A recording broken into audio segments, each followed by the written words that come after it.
Hello everyone and welcome back to the channel. Today we are snowboarding in Furano, a very popular ski resort in Hokkaido, Japan. We're going to be getting there by train, so I'm going to be going into some of those details a little bit later in the video because I know a lot of you don't want to rent a car. I know a lot of you are also here just to see some of the clips of the actual resort, so I'm not going to waste too much of your time. We're just going to go ahead and get into it, and then I'm going to be talking more about the actual resort itself later on in the video, so stay tuned for that. Without further ado, let's get into it.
I'm using Asahikawa as a base. I know a lot of people recommend renting a vehicle, and normally I would do something like that, but this is a short trip for me, so I decided to just go by train and public transit.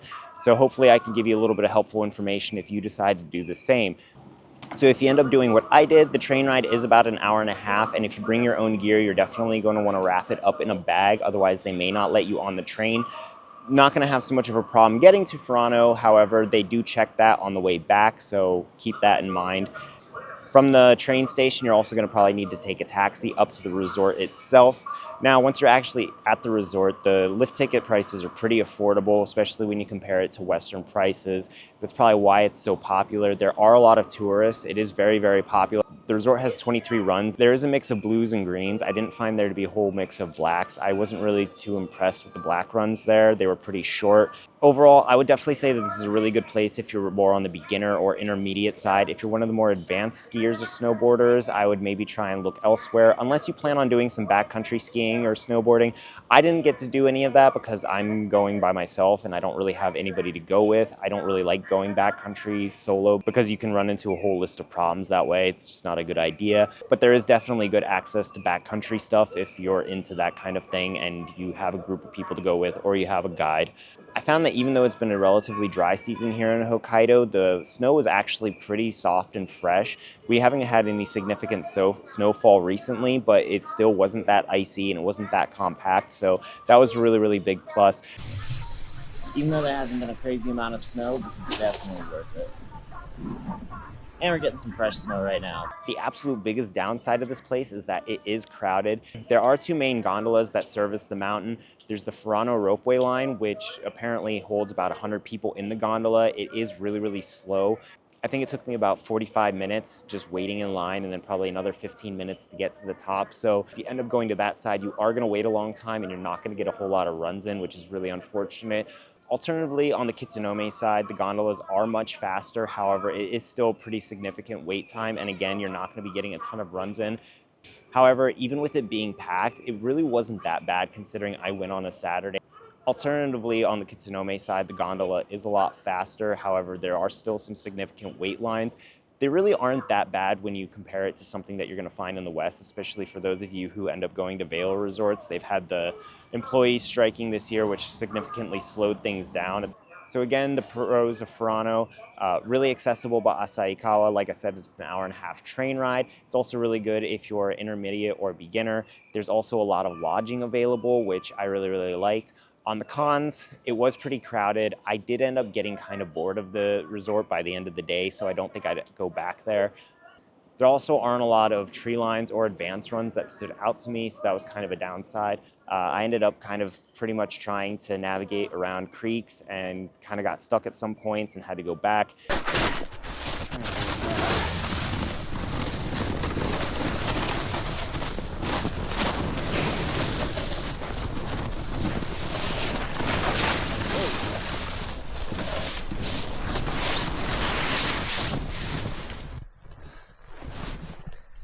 Trying to avoid that little creek down there, but I have to just finagle it.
But I definitely wouldn't pass it up. It's definitely worth checking out, especially if you plan on doing a skiing snowboard trip.